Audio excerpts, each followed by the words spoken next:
Hey there, bestie. I'm Lori Me, your What to Read Next podcast host. Join me as we dive into exciting new reads that'll have you reaching for your TBR pile in no time. From urban mysteries to spicy romances, we'll explore it all and help you find your next favorite book. So grab a cup of tea, cozy it up, and let's discover some amazing reads together. Hi, Mazey. Welcome to What to Read Next podcast. Hi, thank you so much for having me again. So happy to have you here. So you've been a guest a couple of times. You were a guest before you were published because we met in the pandemic in the midst of what was 2020. What was that like? And then I think you came to the show as a debut author a year later. And then we've taken a break, but that's totally fine. We're just revisiting our friendship. At the time that we last saw each other, I was living in Chicago, as I was telling you, and you were living in Philly, or you were about to move. Yeah. Yep, yeah. I was moving in Philly and then now I'm in Asheville, North Carolina. And so, yeah, we're both just migrating around. We're just taking the road trip tour of the U.S., the good old U.S. Essentially, yeah. Yeah, That's a very shiny way to look at it. Yeah, you moved to like the area where it's like it's peaceful, there's nature, it's nice. Out of Philly, which is very urban. I moved out of New York and Chicago into the beach and Tampa, where people vacation. I think both of our places people vacation too, because there's a lot of like people who go to Asheville for, the Biltmore State and all the fun stuff. Oh, for sure. Yeah, it's tourist city and we get the leaf lickers in the fall and so it's it's very touristy for sure. It is. So tell us what you've been up to other than just moving and writing. Yeah, let's see. I've published a couple books, which has been cool.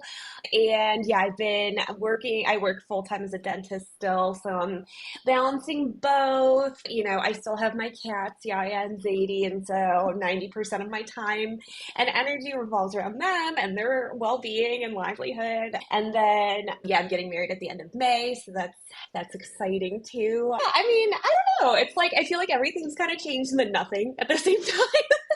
Yeah. It really comes down to like there's some major life events and at the same time just kind of like you just have to survive the day to day, For sure.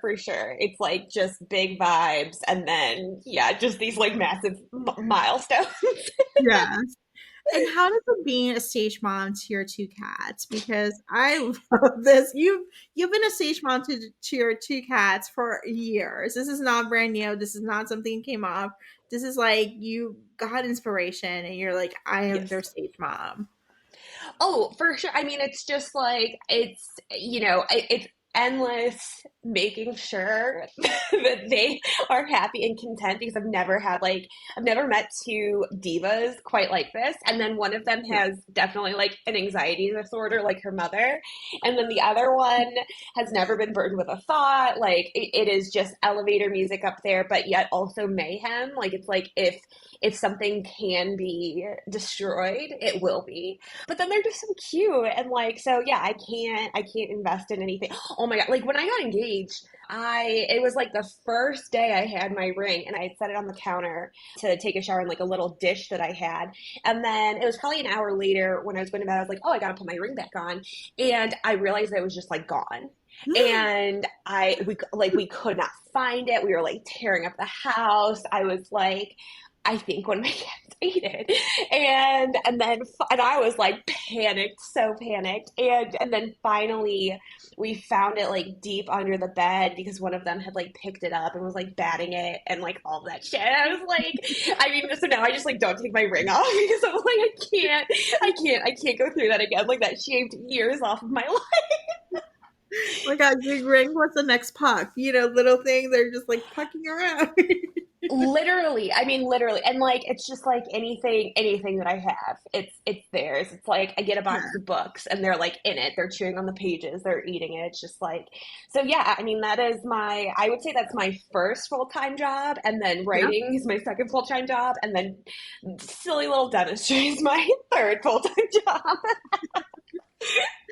It's a lot to juggle with. Awesome. All right, let's talk about how you're juggling writing, being a full-time stage mom, and being a dentist. Because there's probably a method to the madness, but it's probably madness. Yeah, gosh, mental illness is probably the method to the madness. No, just kidding. I would say, yeah, I think I'm very lucky for one that like I have a partner and kind of like a lifestyle that allows me to write in my free time, whether that's when I get home from work or on the weekends or early mornings or things like that, which is such a godsend. And then the other aspect to it too is just like kind of stealing away in every quiet moment that I can to do the writing portion and kind of sink into that. And also just kind of figuring out a way to pace things. I think one of the greatest things that I've learned over the past couple of years is it's good to have like a habit of writing every day. And, there's that old adage about like write every day. But I also have learned that like some days it's just not worth it to force it. Yep. And the burnout is it will have such bigger lasting effects if you don't just kind of like listen and shut down when you need to, because you can get into the zone and pump out a ton of words when you feel that like inspiration and things like that. But I've learned that there's not actually a ton of value in just like pushing myself to get words on the page sometimes. Yeah. Yeah, I think that's like the value of like just going with the flow and just showing up. Your job is to For show sure. up, and when you're ready to show up, like things will work out the way they're supposed to, but you just have to show up. That's your job. Show up. Oh, You need to write. If you can't get words, then you do something else, but you're showing up to the habit, and the habit shows itself in too. 100%. And I think too that we think of writing as like, the part I think we as a society like think of things very much in like what are we producing, with our work output. And so words on the page is like the product, or that's how we've thought about it. But there's so much more to it, where like the daydreaming phase and kind of letting like the characters incubate, and then also trying to forget about them and just like zoning out and watching TV or movies or, other creative art forms and things like that are so just like regenerative for like, the creative muscle and stuff like that. And so there's so much more that goes into writing than the actual writing. And so, yeah, just like kind of stepping back and like embracing like the quietness of the in between moments is really, really important. Yeah, and I think we just need to move away from the idea that we need the productive horses. Like we're just like producing, Hmm. producing, producing. When the reality is that there are seasons that we're not going to produce, and there are seasons that we're going to overly produce. And sometimes our 100% or 200% that we normally put out is just as good enough as our 50% or 20% that we have the energy. And sometimes it's just like just trusting what counts. Like I struggle with perfectionism and anxiety and all those different Hmm. things. And it's like my job is to do progress. It's not to do perfect. It's not to stop and wait till it's perfect. It's just progress and page, and then refine and do it and just go back to it and just keep Yeah. taking the action and not thinking about the outcome, because the outcome is like that's where it gets daunting, but just thinking about the Hmm. process of your journey, which sounds Yeah. cliche, but that's No, I where mean, the I magic is. I couldn't agree with you more. Yeah, it's 100% about, and I think that that's the other thing too, is once we start looking, especially with, like creative fields and art and like the commodification of art and like, having people paying for it, this product essentially of a book, it's really easy to lose like the joy and just the fun of creating that thing. And yeah, I mean, just prioritizing like the joy of it is probably the most important part to the process. Yeah, I love this.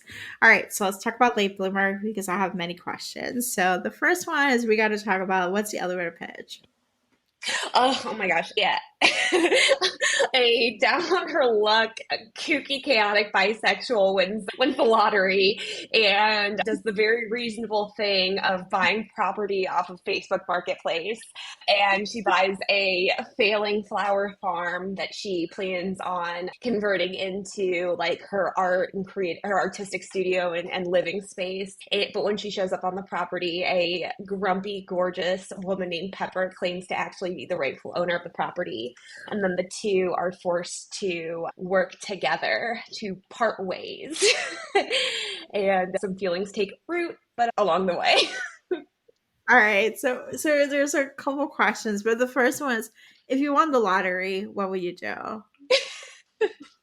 I said this earlier, but if I won the lottery, I wouldn't tell anybody, but there would be signs. And the signs would be a ton of cats and probably me on a flower farm where I'm just like dissolving it. Maybe, maybe you can do a cat cafe or cat sanctuary where people, a cat co-working space where you have a bunch of cats and then just like that's how you monetize it, the passive income, whatever it is. The Yeah, flower I farm. mean, yeah. I just like the idea of just like dissolving into the dirt. Yeah. No, if I won the, yeah, I think like if I won the lottery, there'd be a lot of different endeavors that I would be parsing money out for. But yeah, a lot of them focused on cats, coffee, and flowers, I would say. I have to say, it sounds like a good, smart idea to Yeah. spend your money wisely, just not on the Facebook Mhm. Marketplace, you know. Well, the whole reason that was in there is because I, so it was originally Craigslist, and my editor was like, I don't think anybody uses Craigslist. The whole reason I did that is because I I use use Craigslist. Craigslist. I Craigslist like for Yeah. 20 years. That's how I found Yeah. all my New York apartments. All my New York apartments were through Craigslist. Back in the day, I even Yes. talked to, you remember Miss Encounters, those people. Hmm. I had pen pals because we're at 2003, we're lawless. We did not know what we were doing. And I was like, Oh my oh, God. let me give this a try. And I met people that way. Oh my God. Craigslist was like was lawless, was just, but it Oh had yeah. everything. It's just, it was like a millennial dream. Oh yeah. And I think, I mean, honestly, I still feel like it's pretty lawless, like in almost It like the is. literal sense of the word too. But yeah, I mean, I have found all of my apartments from Craigslist, and like I have like put money, like the deposit and like 2 months rent, like sight unseen. And so then my editor being like, I don't think anybody would do this. Like I was like, oh, maybe I need to like reevaluate like how I find shelter.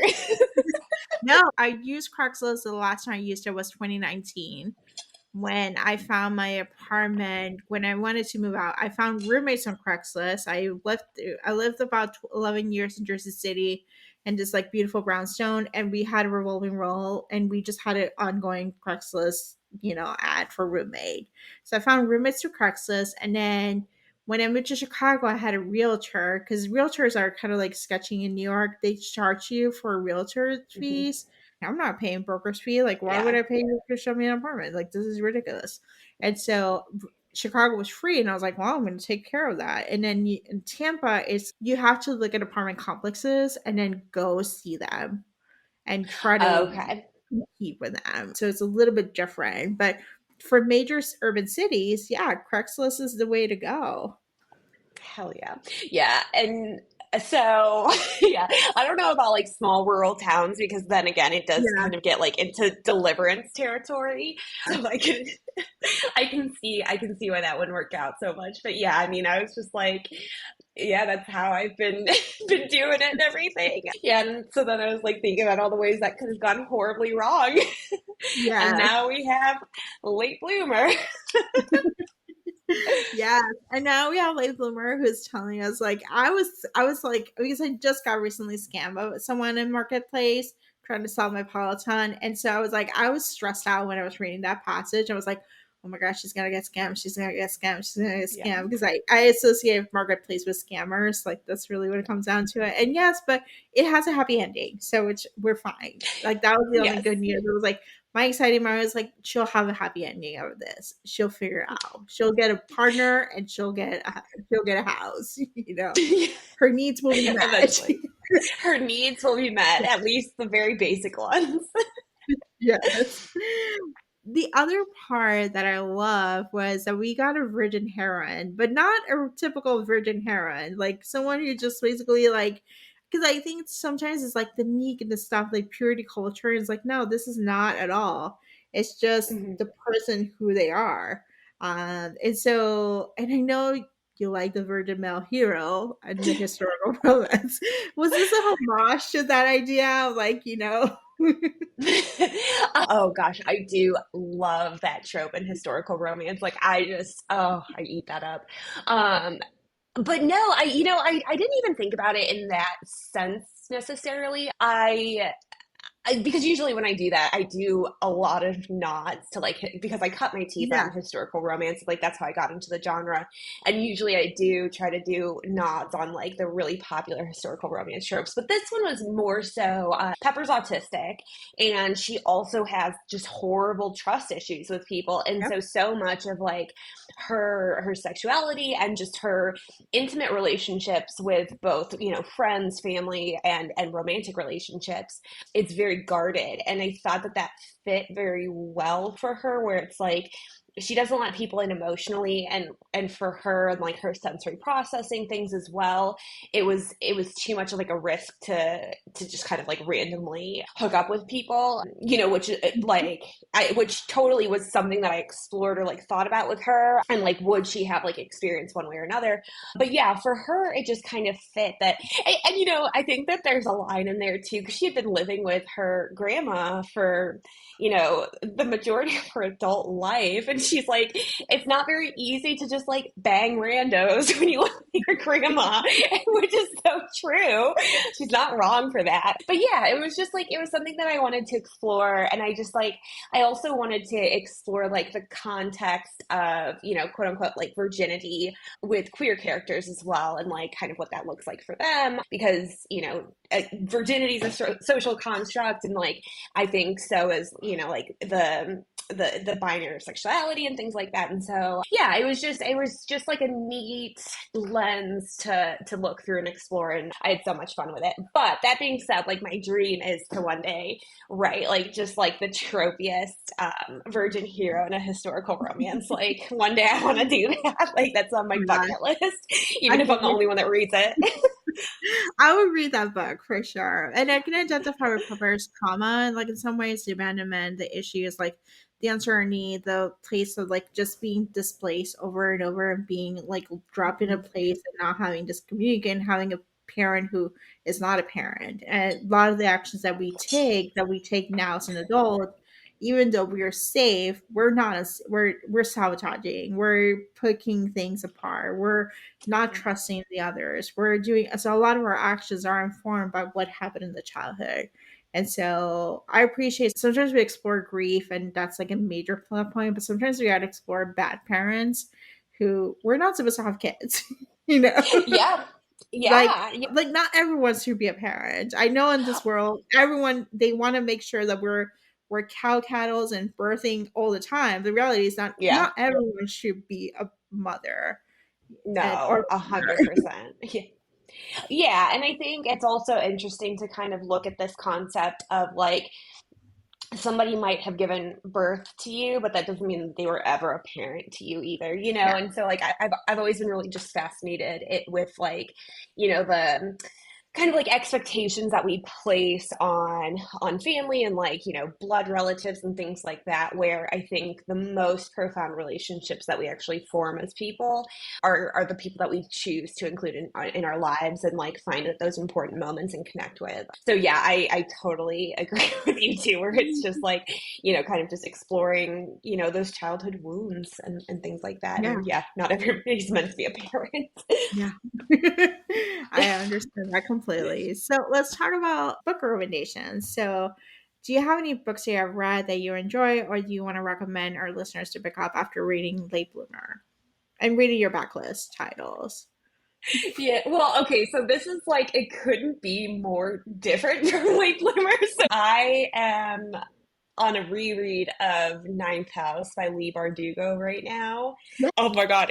So I read it and then I instantly wanted to reread it with my fiance. So like we're reading it together and I mean it's so freaking good, and like so I can't wait to get to Hellbent, the second book in the series. And like I just like it, I mean I can't stop thinking about that fucking book. And like the other thing too is like I just and not to like, I can't ever shut off my romance brain. Like, I know that this is like a very dark, like dark academic fantasy or academia fantasy and things like that. But I also think that Darlington is just like ready to eat some pussy. Like, I think that that man deserves it. I feel like it needs to happen in book three because somebody has spoiled book two for me. But like, I am just, I feel that like, redemption for his cunnilingus arc. So that's a that was a tangent. And then another book that's a little bit more in the same vein as my writing is there's a book coming out this summer called The Calculation of You and Me by Serena Kaler. It's a YA romance, and Serena's autistic, and her main character is autistic, and this book is such a freaking delight. And so her main character gets like really it gets dumb, and a lot of it is because she doesn't kind of like conform to like these normal teen standards and things like that. And so she basically recruits like the high school kind of like loner guy who works at a Mhm. bookstore to teach her all about romance by having her read romance books and like learn about tropes and stuff. It is so good, and it's amazing autistic rep. I can't recommend that one enough. And then, do you mind if I do one more? Yeah, you If can do one Yeah, more. okay. Alexandra Vosti is a historical romance author, and she has a debut full length coming out this summer called Ne'er Do Well, which is such a clever title. But she also has three novellas out too called The Halifax Hellions, and it follows these three siblings. And I am just like so excited to live in a time where she's debuting books or like where she's just like just hitting the scene, because like I swear that she's about to be like game changing. Like it's like if Tessa Dare and Lisa Kleypas like had a sexy baby. Like that's what her rating is like to me. Ooh. Yeah, so yeah, I mean there's so many good books out there, but those are some that I've read and just like absolutely loved recently. Oh my gosh, I have a story for ninth house. So I went to BA in 2019. Yeah, 2019. I was like, the podcast was almost there, was not there, whatever. And I went there and I knew ninth house was gonna be a big one, and it was an arc. And it was like literally the Hunger Games for that BA. Like I had to go there at 6 o'clock in the morning to be first in line so I can run to the Macmillan Oh my god. tickets area so I can get the tickets so I can go and make a line later on that day so Lee can actually sign the arc. I ended up losing the arc, by the way, but it's a different story. But I No. yes, but it was like it was a whole thing just to get that arc, and then reading the book, and then be like, wait, I'm not gonna get book two until like years later. Like, what is happening, Lee? You need to like Oh, I give know. me book two. It is so cruel of Lee to put these books out without the whole series being written. It feels like a personal attack on my Yeah. sanity, and like I am upset. Yes, But I feel I like also and I know at the time Lee was talked about, but I feel like we're not talking enough about Ninth House and Hellbent and the series, or even I know she has a familiar coming in, but like we need to talk more about those. Like I know we got Sarah Day Maas, we got it, I love it and whatever, but we got to talk yeah, about this series because this series is just as please. good. Oh yeah. I mean, yeah, I really I cannot stop thinking that. Like I read the book and then immediately bought a paperback copy, and I've been reading it every night before bed to me and my fiance because I'm just Yeah. like it's so good. Yeah, check the trigger warnings because there's some really big triggers in it. Like Yes. before, just protect your Hmm. safety, protect your health. But it's just Hmm. such a good book. Like I just want to Yes. be Yes. Yale and be in the secret society because that's really what it comes down I to. know. Yale and secret I society. know. Which one do you think you'd be in, or which one would you want to be in, and then which one would you actually be in? Because I I feel don't like they're different. know. I don't know. It's a hard choice. It's a Yeah, hard choice. it Like is. I feel like. Oh, go ahead. I feel like Skulls and Bones. I think like it would be like like that's where you want to be. That's a popular one, but Hmm. chances are I'm not gonna be there. Like it's just gonna Yeah. be like the side one and stuff like that. Like it's essentially like the way I compare myself is like I'm probably Gretchen Wiener and like I keep a lot of secrets and I keep a lot of receipts. And this is like in my personal life. I love tea. I love cheesemate. I share with my friends. This is like part of the group chat. And so I'm probably gonna find myself like attached to whatever Queen Bee is and keep all the receipts for her enemies, Yes, like yes. make myself indispensable in my world. I love that. Yes, I love that. That's so true. And honestly, I love tea too. I love like innocuous gossip where it's like it's so Yes. far removed from me, and I will. There's not a chance that I will ever meet any of these people, and I No. devour it. I cannot get enough of innocuous I tea. feel Like like it's my personal calling, and I grew up in a culture where we call it cheese man.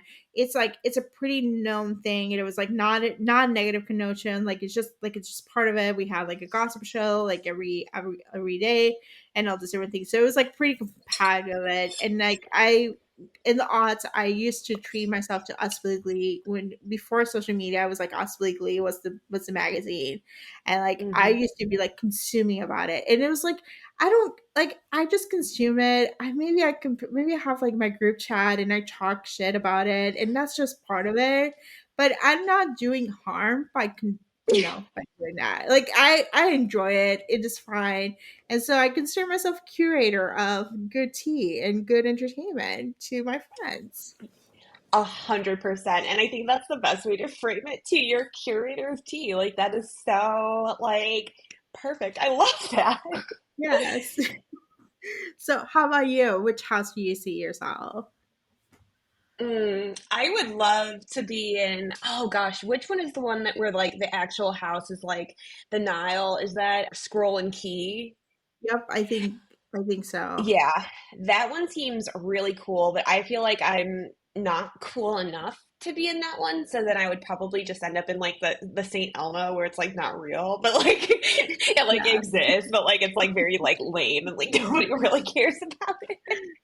They It is like do weather. Yeah, it's like disbanded. They like do weather stuff. I'm like, yeah, that's probably where I'd end up. There we go. Awesome. Okay, Macy, tell us where we can find you online. Oh, where can you find me online? Okay, Eddings.com. That better work too because I have been battling with my website. So hopefully that's correct. Yeah. And then I'm Mazey Eddings on Instagram and my gosh, I can't even think of any other. Oh, TikTok. It's at Foxy Grandpa 27. And then also I have a newsletter, which is another good spot to find me. Thank you, Macy, for being on the show. Thank you for having me. This was so fun. Thanks for joining me on this episode of the Watch Read Next podcast. If you enjoy our bookish conversations and want more recommendations, don't forget to subscribe so you never miss an episode. Also, head on over to the Watch Read Next blog for a list of books mentioned in today's show. Happy reading!